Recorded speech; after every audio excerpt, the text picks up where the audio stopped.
Welcome to Bridging Healthcare with Bridget.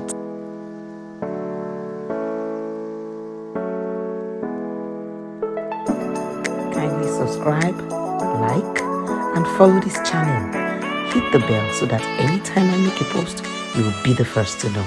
Thank you. Hello guys, and welcome to Bridging Healthcare.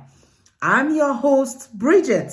How are you doing? How has your year been? How is everything? How is work for those of us that are healthcare workers? And for those of us that are still studying, and those of us that are trying to change our minds or considering the career path, how has it been? This is Bridget Ezobiako, and I'm so excited to have you on this channel. The name of this channel is Bridging Healthcare. And on this channel, we focus on health and social care. It is an educative, informative channel. On this channel, I bring information about health and social care, how you can be an effective healthcare professional, the rudiments that makes you exceptional. I bring out ideas, thoughts, and information that I've read, that I've studied, that I've learned from colleagues and from my own experience. I am a senior healthcare assistant. So welcome and dive right in. If you've not seen any of my videos, please subscribe, click on the share button and like, and click on the bell so that anytime I post a video, you will be the first to know. Now, I bring videos every week, sometimes twice a week, and they're always informative. So get your pen and your paper and let's dive right in.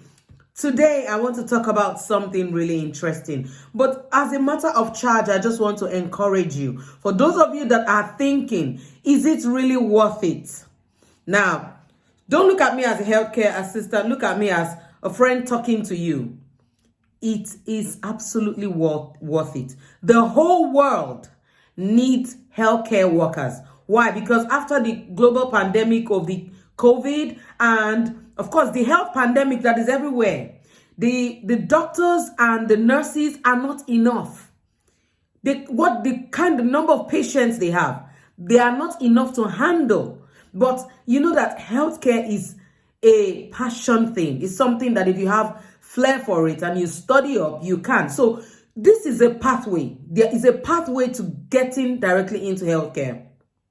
So you can take some courses and become a healthcare assistant and start from somewhere. And if you really have passion for it and you think that you still even want to go further, from healthcare, it's a pathway to nursing, is a pathway to medicine, because you already have experience and then it will be easy for you to cope with your classes and all that. And there are a lot of scholarships and a lot of opportunities out there. It's also a pathway to growth. You know, there was a short I did recently and I was telling you, is it a pathway to growth? Yes, it's a pathway to growth because you can grow in health and social care. You can become an assessor. You can become a coordinator. You can coordinate carers, therapists, occupational therapist and all that. You can also become an assessor. You can be the one that goes out to assess, and you can also be in client management.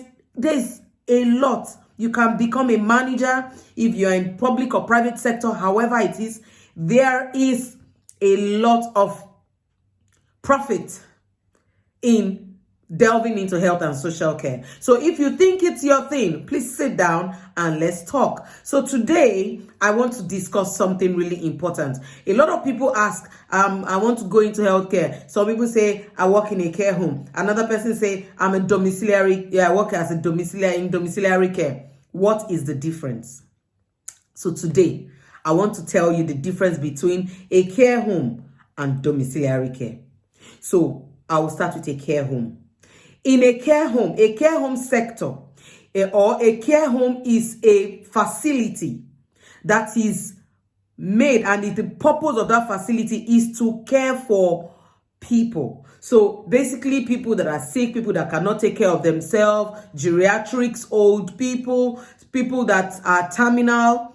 A care home it covers a lot of things. So under the care home, you can even still find places like a hospice's home is a type of a care home, which I will explain. So a care home is a place that houses different people, like call it like an apartment home, or you won't call it a hostel, because in care homes people have their rooms to themselves. So it's like create like a home for people, like they call it home away from home, for people that maybe are old and frail, they need absolute care all the time, and maybe their family is not able to be there for them. So a care home is set up, and they have nurses, they have carers, they have therapists, they have doctors, they have all the range. So the only thing is just that is like their home, and if they have to be treated, they are treated there, they are taken care of, except it's a serious situation that they need to get to the hospital. That's what a care home is. So if you are working in a care home, then if you have like maybe 50 clients who are in that home, so you are in the same facility, working in the same facility, going from room to room, kind of like a hospital. It's just that, it's not the regular setting where they can do surgery, they can do this. It's a home away from home where people are cared for. So in care homes, they come up with activities, so they come up with activities that are interesting, that keeps those people motivated. And then you can check, okay, this person is having this condition, what is going on? You can check changes. Whoever is working in a care home, they have schedule. So if maybe you help with personal care, and you have on your own rota, you have like 10 people. So you know that 7 o'clock, 7 to 7:30 with this one, 7:30. So everything is timed, and you go from room to room like that, or chalet to chalet, as the case may be, and attend to them. That is a care home sector. And then they have a supervisor, and they have a nurse in sitting, and they do wound dressing, and they do all those things in there. Now, domiciliary care is a little bit different, because as a domiciliary care worker, you are not in a building servicing clients. You are moving from home. So these are clients that they don't want to leave their home, but they need care, and probably family is not enough. So the healthcare assistant goes from different homes to different homes. And some care homes also have domiciliary care workers that come. So maybe the carers in the home are not enough. There are private organizations and there are public organizations that will send out care workers, healthcare assistants, therapists, support workers. So you will go to that client's home. There's an allotted time. So if you have like 2 hours to spend, if it's the social inclusion call, is the cleaning call, is a medication reminder call, if it's a shopping call, if it's a personal care call, and if it's a sleeping night or a waking night. So however the case is, you will go to that client's place, finish with that client, leave that place, go to the next client. So for domiciliary care, you move from home to home, right? And then you meet the client and you give your service and you leave. But for a care home, you would do it in situ. Everybody is within that same facility. So which is better than which? You know what? I can't tell you anyone is better than anyone. All I can tell you is it suits you, whatever is okay for you. For domiciliary care, of course, you'll be driving around or you'll be walking if you're a walker. But for a care home, you are in the same facility doing everything at the same time. So there's no need for driving around. It's sitting in to do everything you need to do. And that is the different types of home. Now, under care home, you have what they call a hospices home. A hospices home is a kind of care home where people that are terminal, maybe they have tried to help them and there's no leadway as regards the situation with their health, and probably the doctors have looked at it and said they just want this person to live a very fruitful, happy life until they transit. That is where hospices home comes into place. So in hospices home, what is basically done is palliative care management. What is palliative care management? Palliative care management are treatments that are not going to solve whatever problem the person has, but it will alleviate the pain. So if somebody has a cancer, for instance, and the cancer is in stage 4 and the person is in severe pain, so the palliative care given is medications for pain. It will not destroy the cancer. It will not kill and some people are in hospices home, but they are going through treatment, and not everybody die in hospices home. Some people, they're in hospices home, they become better, and they are discharged and they go home. Yes, it happens quite a lot of times. And some people are in hospices home and they transit from there. And some people are in hospices home. After some time, they want to go be with their family. You're allowed to leave at any time. So it's also made very comfortable, very homely, and they also have palliative care nurses. They have doctors that work with them. They have care workers. They have all the ranges of health and social care. Work in both hospices, care home, in domiciliary care. The assessor goes to the client's house and asks the client questions and get a care plan. They draw a care plan. They go back to the office. They draw a care plan. They send it to the care worker. The care worker look through. You see, so everything, the roles are about the same. The only difference is that for domiciliary care, there is movement. But for the care home, everything is done in a facility. I hope this has been able to help you. Now, if you're asking me, where do you fit in? Which one is better? Which one should you go for? Honestly, wherever job offer you get that brings you satisfaction, or if you're not the kind of person that like to drive around, then you are better off in a care home. I love to drive, so I chose domiciliary care.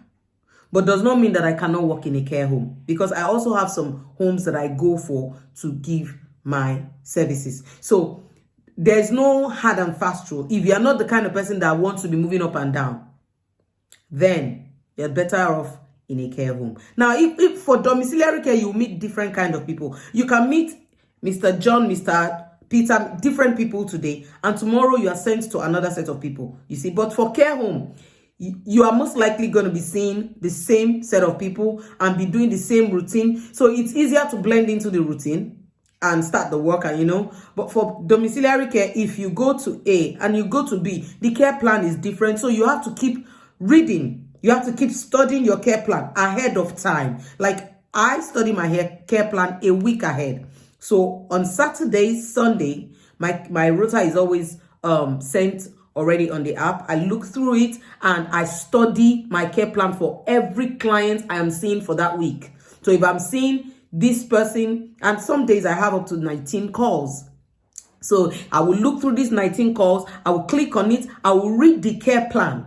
This person is taking, some people, they are taking 3 medications today, and tomorrow they have changed it to 4 or 5 medications. Maybe because the person's health deteriorated, or the person had a fall, or something happened. The doctor reviewed and felt that the medication was not doing enough. It could be anything. So you need to read ahead of time to understand what you are doing. Now, for the care home on its side, you must be very vigilant, because you are there 24/7. If your call is 10 hours, for that 10 hours, your eyes is on the number of clients you have. You are checking. This person did not fall down. This person, the floor is not wet. Because fall is the most common accident that happen to older people. And that is why, because they are frail, they wobble sometimes. Sometimes they're not seeing clearly. So your eyes, your nose, your ears, everything has to be pronto. Now for domiciliary care, because you are moving back and forth, most important thing is get to your call on time. I understand that a lot of organizations might not give you drive time. Create drive time for yourself and talk to your organization. Say, because I didn't have drive time, I had to wrap up this call, did the task on time, crunch it, do it, wisdom, and you understand, and then try so that you get to, because if somebody needs to go to the bathroom, for instance, and they need help to get to the commode, and your call time is 2 o'clock, and the person used their mind to hold themselves till 2 o'clock. From 2 o'clock, you know how this thing happened, like you want to go to the bathroom. Once you are close to your house, it looks like the thing is going to fall off. Same thing. So imagine that someone has to wait for you for 2 o'clock to use the bathroom, and then you are not there at 2:30. The person will most likely do it on themselves, and that is not good for you. That is not person-centered care. That you are not fulfilling your duty of care. On both angles, there is duty of care to give, and in both work fields, you must give your very best. Let the time that your clients spend with you be a memorable time for them.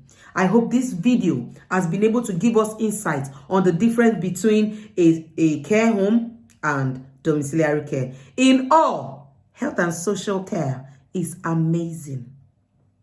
I'm telling you, it's a wonderful field to turn into, and the land is green.